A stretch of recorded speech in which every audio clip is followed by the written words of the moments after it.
dia, meus queridos, sejam bem-vindos à reflexão de hoje. E olha, eu sou professor de filosofia e uma das coisas que a gente sempre fala quando a gente dá aula de filosofia é sobre a importância de questionar. Ter senso crítico é você saber fazer as perguntas, é você questionar. E é importante a gente questionar. É importante a gente duvidar de algumas coisas. Aí me lembro de Descartes com a dúvida metódica. Então ele colocou tudo em dúvida, só não podia duvidar que ele que duvidava pensava. Por isso que ele chegou àquela famosa frase, penso, logo existo. Então, é muito importante que a gente questione, que a gente coloque em dúvidas algumas coisas e por vezes nós vamos entrar em crise.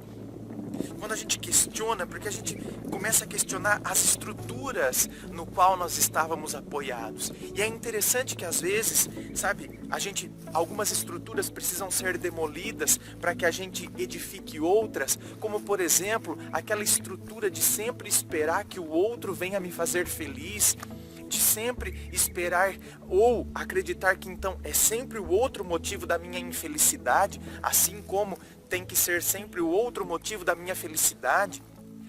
Eu ficar procurando a metade da laranja, a tampa da panela. Você vê, é necessário questionarmos, colocarmos por vezes em xeque as estruturas na qual nos apoiávamos, para que depois então a gente possa se edificar novamente, que a gente possa crescer a partir de uma nova estrutura de pensamento, que a gente possa ter uma nova atitude, e a gente só vai ter novas atitudes quando a gente questionar a maneira como a gente pensa, aquilo que nos orienta teoricamente falando. Então, às vezes as pessoas dizem, é muito blá blá blá, é muita teoria. É necessário que a gente questione, que a gente comece as mudanças no pensamento, que a gente comece aqui as alterações para que a vida prática receba os reflexos. Porque veja bem, a gente só vai mudar alguma coisa quando a gente começa a questionar aqui. Aí as nossas ações são reflexo daquilo que a gente pensa. Por isso que a gente tem que se questionar. Coloque em dúvida os seus medos, por exemplo.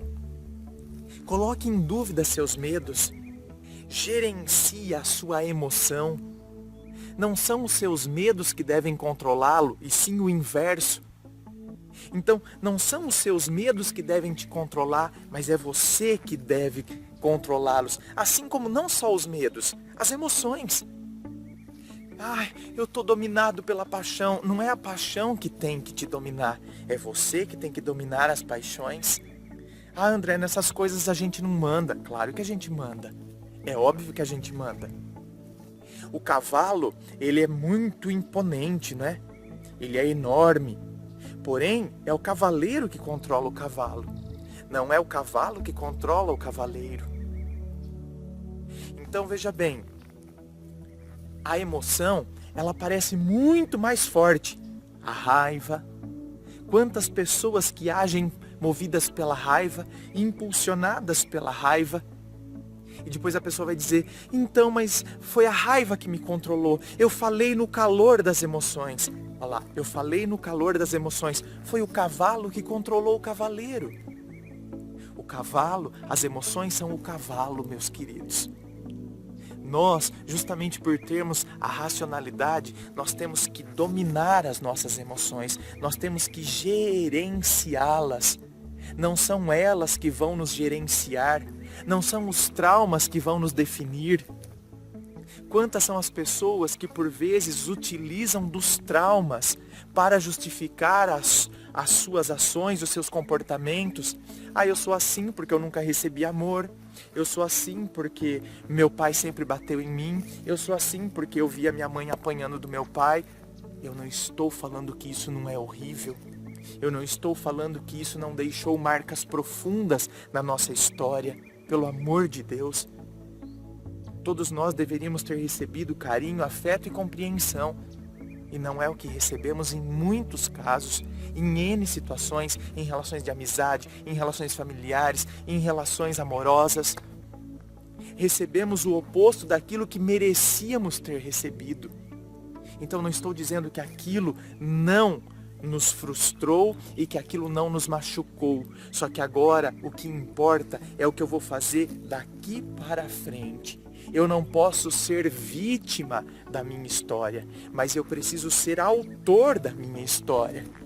Eu preciso aprender a me posicionar e escrever os capítulos que eu quero escrever de hoje em diante, do que eu simplesmente ficar sentado na arquibancada da minha própria vida, da minha própria história e falando as coisas que aconteceram e como se eu fosse só um reflexo disso tudo. Eu só sou um espelho que reflete o que eu recebi. Eu não posso ser só um espelho que reflete aquilo que os outros projetam em mim. Eu preciso aprender a eu me projetar, eu me lançar. E eu vou começar a fazer isso quando eu começo a gerenciar as minhas emoções. Quando eu avalio o terreno antes de entrar numa relação amorosa, por exemplo. Eu estou gerenciando essa emoção que é o gostar, que depois pode ser tomado pela paixão e que depois pode vir a ser amor. Mas a gente começa a analisar e gerenciar do que ser tomado por aquela emoção, do que ser tomado pela raiva, do que ser tomado pela impulsividade, do que ser tomado pelo orgulho. Questione-se. Do que ser tomado pelo medo, o medo de amar, o medo de gostar, o medo de confiar, o medo do novo. E tudo isso nos amarra, tudo isso nos impossibilita de viver a vida na sua intensidade. Não são os seus medos que têm que controlá-lo, não são as suas emoções que têm que controlá-lo, somos nós que temos que controlá-los. A gente precisa aprender a gerenciá-los. E a gente vai fazendo isso quando a gente vai questionando, quando a gente vai colocando as coisas nos seus devidos lugares. E quando então a gente vai assumindo a autoria da nossa história e da nossa vida. Diretamente de Dois Córregos, interior de São Paulo. Beijo no coração e um ótimo dia para você.